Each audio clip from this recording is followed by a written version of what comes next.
klarifikasi bahwa korban bukanlah siswa yang terlibat tawuran. Hal ini menurut keluarga korban perlu dilakukan usai Kabid Propam menyatakan kasus penembakan tidak terkait tawuran. Keluarga mendesak agar dikembalikan nama baik korban. Keluarga tetap meminta Aibda R diproses hukum karena telah menghilangkan nyawa korban. Belum ada istilahnya bukti-bukti yang kuat untuk menjerumuskan ke situ. Jadi saya mohon dari Bapak Kapolrestabes khususnya segera mengklarifikasi apa yang disampaikan kemarin bahwasanya saudara saya Gama adalah anggota KREA atau anggota gangster atau apa itu, tolonglah segera diklarifikasi.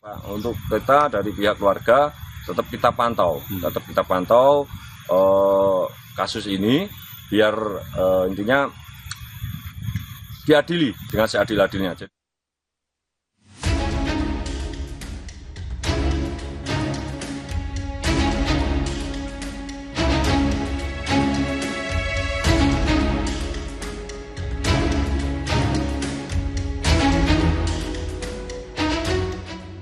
Dalam rapat dengar pendapat dengan Komisi 3 DPR, terungkap perbedaan pernyataan kejadian penembakan Aibda R kepada seorang siswa SMK di Semarang, Jawa Tengah, 23 November lalu. Saat menunjukkan video rekaman CCTV, Kapolrestabes Semarang bilang polisi terpaksa menembak korban karena korban membawa senjata tajam sambil berkendara sepeda motor. Di sini di peristiwa ini ada kendaraan yang dikejar oleh kendaraan yang lain. Ada satu kendaraan yang dikejar oleh kendaraan lain di mana si pengejar ini membawa senjata tajam. Inilah kemudian yang disaksikan oleh anggota, kemudian berniat untuk mengejar. Namun kemudian yang dikejar itu masuk gang. Ada kira-kira 100 meter dari peristiwa ini. Bentar Pak. Ini anggota ini? Ini anggota Pak. Maksud akan mengejar, mengikuti rombongan yang tadi yang bawa. Bentar, ini anggota Pak ya? Dia ini betul. Ya? Oke, tunggu bentar. Namun belum sempat. Oh, dia menghalangi supaya orang nggak kejar-kejaran. Belum sempat yang ngejar itu dibalik kanan lagi Pak. Oh, jatuh tuh ya? Siap. Sementara Kabid Propam Polda Jawa Tengah mengungkap penembakan yang dilakukan terhadap siswa SMK di Semarang bukan karena tawuran, melainkan karena motornya dipepet. Penembakan yang dilakukan terduga pelanggar tidak terkait dengan pembubaran tawuran yang sebelumnya terjadi. Dan memang anggota ini memang benar-benar pulang dari kantor, kemudian bertemu dengan satu kendaraan yang dikejar oleh 3 kendaraan yang diterangkan oleh Bapak Kapolrestabes.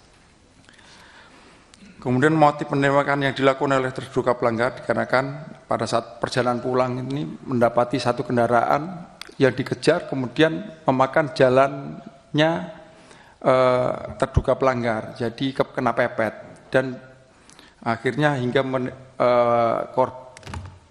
terduga pelanggar menunggu seperti yang dijelaskan Pak Kapolrestabes, menunggu 3 orang ini putar balik kurang lebih seperti itu sehingga terjadilah penembakan.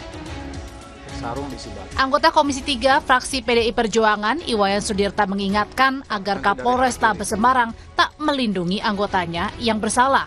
Khusus kepada Pak Kapolrestabes yang saya dengar reputasinya bagus. Ya, saya dengar. Karena itu saya berharga untuk menyampaikan saran. Pak, jangan pasang badan melindungi anggota dalam kasus ini, Pak. Cintai kepolisian dengan bertindak tegas. Kalau dia salah, lakukan kesalahan. Hingga saat ini, status Aibda R masih sebagai terperiksa dan belum ditetapkan tersangka karena menunggu sidang etik polisi. Kasus penembakan siswa SMK di Semarang harus diusut tuntas oleh Polri, termasuk soal pertanggungjawaban pihak-pihak yang terlibat dalam penanganan proses hukum kasus yang harus sesuai dengan prosedur. Tim Liputan, Kompas TV.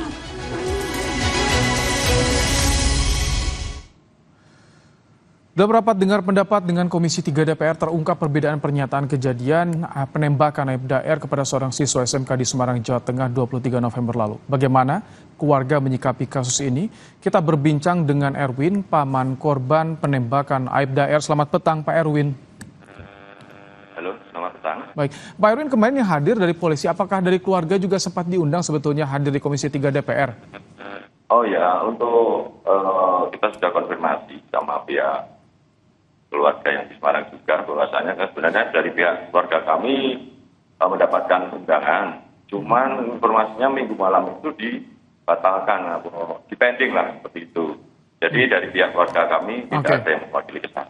Oke, ini kemarin keterangannya ternyata ada beda narasi. Bagaimana tanggapan keluarga? Ternyata bukan tawuran. Nah, makanya itu Bapak. Jadi kita dari pihak keluarga itu sangat menyayangkan dari pihak Kapolres Tabes yang terlalu dini lah untuk menyampaikan statement-statement yang kemarin beliau sampaikan di media itu bagi kami keluarga terlalu dini. Bahwasanya untuk bukti-bukti dan sebagainya itu kan belum cukup sebenarnya untuk melakukan reka ulang itu sebenarnya juga belum cukup Bapak. Oh, oke. Belum cukup, terlalu dini. Kemarin Kapolres Tabes juga bilang meminta maaf, siap bertanggung jawab. Bagi keluarga, tanggung jawab seperti apa yang harus dilakukan oleh Kapolres Tabes Semarang? Kalau bagi kami, keluarga agama, yang pasti saya mohon kepada pihak Kapolres Tabes untuk mengklarifikasi statement-statement yang kemarin beliau sampaikan di media, bahwasanya saudara kami atau keponakan kami adalah gangster, anggota KPA dan sebagainya. Itu tolong dibersihkan Pak, di media umum juga. Kalau untuk proses hukumnya bagaimana Pak Erwin? Terakhir kami info, status masih terperiksa, belum tersangka. Untuk sejauh ini mungkin kami melihat di media juga masih terperiksa ya. Jadi kami dari pihak keluarga memohonlah kepada beliau-beliau, bapak-bapak dari pihak Polri untuk segera menindaklanjuti, khususnya untuk segera melaksanakan sidang kode etik kepada pelaku. Kalau saat ini upaya untuk mencari keadilan yang dilakukan oleh keluarga, apa saja Pak Erwin? Kalau kami dari pihak keluarga yang pasti ya itu saja Pak, kami selalu berkomunikasi antara kami keluarga di Sragen dan juga di Semarang, dan kami juga berusaha untuk mencari mungkin bukti-bukti yang sekiranya nanti menguatkan untuk saudara agama biar keluar dari istilahnya anggapan mereka sebagai anggota gangster dan sebagainya itu. Ini ada rencana menuntut pidana pelaku penembak, karena kan saat ini masih dipatsuskan untuk sidang etik, atau Kapolres juga. Ada tuntutan pidana tidak dari keluarga rencana?